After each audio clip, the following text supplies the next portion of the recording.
A medium-sized, flappy beastie flies through the forests, swamps, and wetlands of Jurassic England.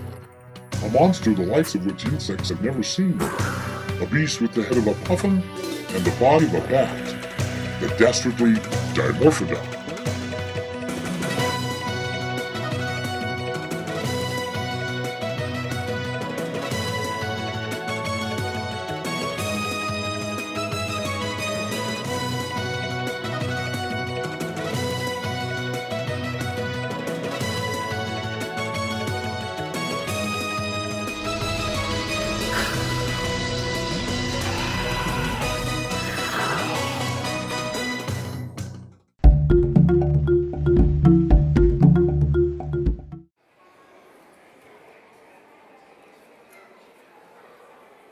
Throughout the history of paleontology, animals that get most of the attention are the largest and most imposing. These, of course, are the dinosaurs. Large, often terrifying beasts rooted in scientific fact continue to wow our imaginations and intimidate our minuscule stature. However, there was more to the Earth's ancient past than just dinosaurs. In fact, dinosaurs were around for only a fraction of the planet's history. Millions and likely trillions of organisms existed before and after them. Many animals completely unrecognizable to our modern sensibilities. Ecosystems of the Mesozoic were filled with many fantastic beasts. Among them are the often misidentified animals known as pterosaurs. Although they may superficially resemble dinosaurs in their general anatomy, and they are distantly related, they are very much not dinosaurs. Pterosaurs were flying reptiles that lived right alongside the dinosaurs from the beginning of the Triassic to the end of the Cretaceous, and took over many niches scientists did not understand until as recently as 200 years ago. Unfortunately for pterosaurs, they are not as famous as their distant cousins and do not easily fossilize. As such, not much research has been done on them. However, one that has been studied rather well, and whose fossil record holds rather complete specimens, is Dimorphodon. Fossils of a small flying animal were found by Mary Anning in 1828, later named Dimorphodon. Fossils of this animal were chipped out of the Lyme Regis Formation of Dorset, England. Its remains date to the early Jurassic period, roughly 195 to 175 million years ago. At the time of the fossil's discovery, paleontology was just getting started, and many genera were unknown and rather fragmentary. Scientists grouped all fossils with a similar appearance together in the same genus.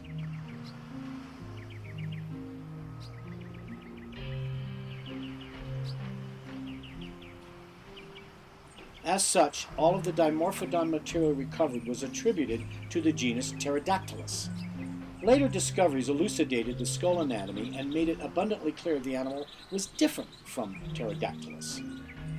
Well-known paleontologist and naturalist Sir Richard Owen attributed the remains to a new genus and species, Dimorphodon macronix, which means two-formed tooth and large claw, respectively. Material discovered in 1998 by James Clark and others in Tamaulipas, Mexico, is attributed to Dimorphodon as well. Designated Weintraub, it shows preservation of the foot and contains some of the posterior skeleton and bits of the skull. However, its connection to the genus Dimorphodon is not very strong, and a few researchers have suggested it represents a different animal.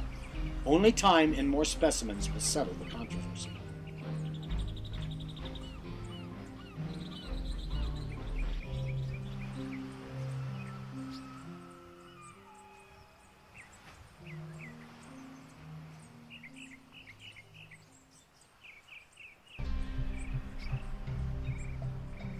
The anatomy of Dimorphodon is rather unusual, despite the lack of prominent bony crests common in the later pterosaurs. Being known for nearly 200 years from rather complete material has brought about quite a bit more knowledge on its biology than other pterosaurs. Let's start with the skull, and what a skull it is. Dimorphodon's skull is easily the most recognizable aspect of the animal, for it was deep, neither terribly wide nor thin in cross-section, and disproportionately large in comparison to the rest of the animal's body. At first glance, the animal appeared as though it would topple over with the head nearly the size of its body. However, its bones were hollow and mostly filled with air sacs and life. Therefore, its head was very light and did not affect the animal's locomotion. The torso is rather normal, with sites for muscle attachment in the appropriate places, but its limbs were uncharacteristic of early pterosaurs. The legs of Dimorphodon were long and strongly built, more like that of an animal more capable of terrestrial locomotion than taking flight. Like all pterosaurs, Dimorphodon likely had a coat of hair-like feathers called pycnofibers. Pycnofibers are like hair in their appearance, but are actually a special type of feather that lacks any branching barbs. The fifth toe of Dimorphodon is rather long, far longer than the rest, and it's positioned backwards, almost like an upturned version of the hallux of the modern bird. Richard Owen hypothesized skin stretched between the toes and the base of the tail like a bat. This soft tissue is called a uropatagium. Owen thought this meant the animal was not very adept at terrestrial locomotion.